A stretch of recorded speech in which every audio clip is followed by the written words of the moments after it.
drugstore and said, you know, we need to put Dayton on the map. Our town's a little sleepy town in the mountains of Tennessee, and nobody's ever heard of us.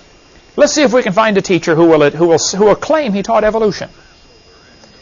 So they got this teacher named John Scopes, S-C-O-P-E-S. John Scopes substituted teaching biology a couple of days while the regular biology teacher was gone. So they brought John into the drugstore and said, John, would you be willing to claim you taught evolution? He said, well, I don't know if I taught it or not. He said, I just filled in the class for the teacher who was absent for a few days. He said, well, we need you to claim you taught evolution so that we can put you on trial, so that you can be found guilty of teaching evolution, so that we can show how dumb this law is. So the ACLU staged this whole thing. Clarence Darrow, a famous lawyer at the time, atheist lawyer, he came down to defend John Scopes. His real purpose was to try to make the Christians look stupid and to try to get this law overturned. And so William Jennings Bryan came down, who had been four-time vice presidential candidate, a very famous politician, a tremendous speaker, and a great Christian, and a great enemy of the evolutionists. William Jennings Bryan, B-R-Y-A-N. After the trial was over, Bryan died a few days later, and they started a college in his honor in Dayton, Tennessee, Bryan College. A good Christian college up there in Dayton, Tennessee, just north of Chattanooga, about maybe 80 miles or so. Okay, so Bryan College is named after William Jennings Bryan, the famous orator who defended the Christians in this trial. The trial lasted about 10 days in the middle of the heat, extremely hot, no air conditioning in 1925, and everybody, when you read about the trial, it's an amazing book to read. You can get this from Bryan College. Get the book from them. This is listed in my seminar notebook. In the yellow page, or in the blue pages, references which you have here in front of you, you can find, should you decide to get this book. I should find it real quickly. Page 57 or 8, I think. About schools. No. Looks like, what page? 57 covers it. Yeah, well, okay. Page 57, first column. The world famous, how don't I see it on there? Okay, right-hand column, 57, world's most famous court trial. Good reading. What's happened, after this trial was over, the atheists lost.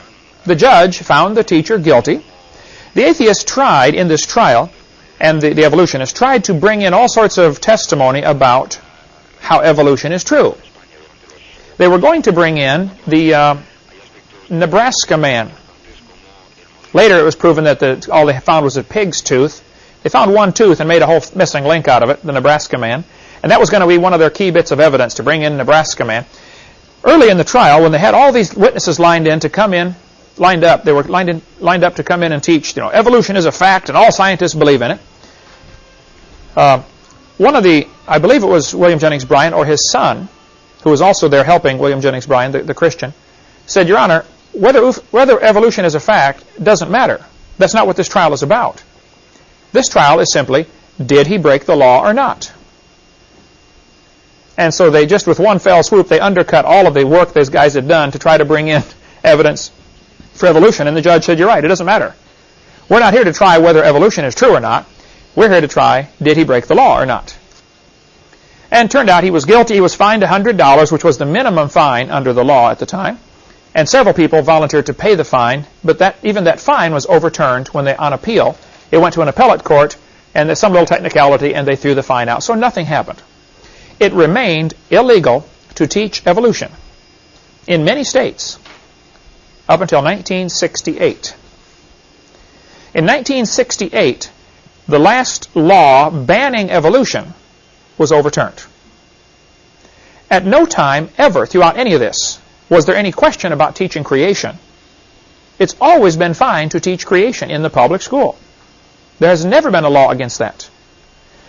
Finally, even though it was against the law to teach evolution, many states were teaching it anyway. They just stuck it in the books.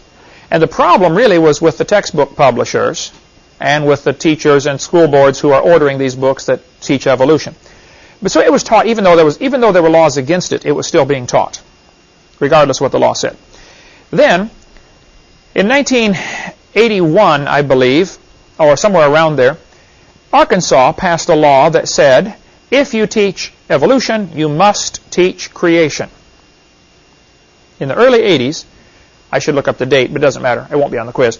Arkansas passed a law that says, it was called the balanced treatment. Hey, if you're going to teach our kids evolution, we demand you also teach creation. Which many people thought was very reasonable. Hey, if you're going to teach one, let's teach the other. Let's try to make everybody happy. ACLU came in and challenged that law and said, if you force teachers to teach creation, that's a violation of the First Amendment. And a judge named Overton at the 8th Circuit Court, I believe in Little Rock, Arkansas, it was in Arkansas where it ended up, I believe it's Little Rock. Judge Overton said, you cannot demand the teachers teach creation. Period. Now, they did not say you can't teach creation. What they said is, you cannot demand that they teach creation. Big difference, right?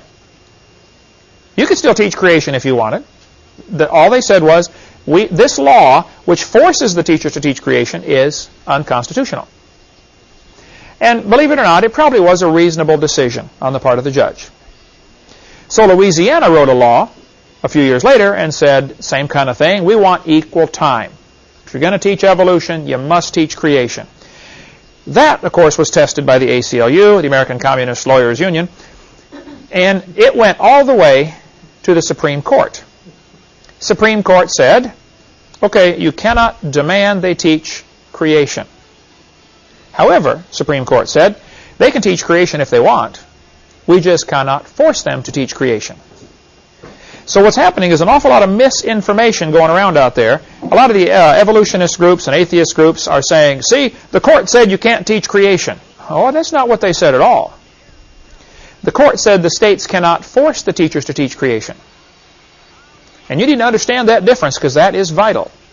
You've always been allowed to teach creation in public schools. I speak in them all the time. There's never been a law against teaching creation. There's never been a law against teaching the Bible in a public school. There never has been a law. Institute for Creation Research, ICR, in California, publishes this little document every month. One comes out. They call it Impact. Impact articles. They're 10 cents a piece. You can get on their mailing list if you call this phone number and ask, say, put me on your mailing list. I believe it's free of charge. Their phone, pardon me? Yeah, it's free. Their phone number is 619-448-0900.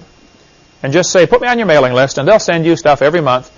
Actually, they've been doing this since 1974, these little articles they put out, at 10 cents a piece, at once a month. You can go back and get all of the back issues for about $35. And it is tremendous reading. If you want to get an awesome resource to keep you busy for months, those are great articles. This one is article number 196. I believe as of today, they're up to number 350 or something like that. So I figure $35 should get you all the back issues, clear from 1974. This one talks about how you can teach creation science in the classroom. You may want to get some of these and order 100 copies from them and give them out to all the teachers you know. If you have some influence on teachers in your area, give them one. Most teachers are afraid to teach creation because they think the law says they can't do it. And they're just misinformed. You can teach creation. In 1963, when prayer was taken out of the schools, how many remember that case with Madeleine Murray O'Hare? They took a mandatory prayer out of our schools. That's what happened. It was mandatory prayer that was removed. Prayer wasn't removed. Only mandatory prayer. Big difference. 1963, the Supreme Court said, it certainly may be said that the Bible is worthy of study for its literary and historic qualities. Nothing we have said here indicates that such study of the Bible or of religion, when presented objectively as part of a secular program of education, may be affected consistently with the First Amendment. This is the School District of Abington Township and Shemp versus Shemp, 374 U.S. 203, blah, blah, blah. 1963 Supreme Court case. They said clearly, you can teach the Bible if you want. And there's some ill-informed ignoramuses running around out there saying, hey, you can't teach the Bible in public schools and you can't talk about creation in public schools. I'm sorry, you are mistaken. 1980, Supreme Court ruled again in the case Stone v. Graham. They said the Bible may constitutionally be used in an appropriate study of history, civilization, ethics, comparative religion, or the like. You want to teach the Bible? Have at it. There's no law against that.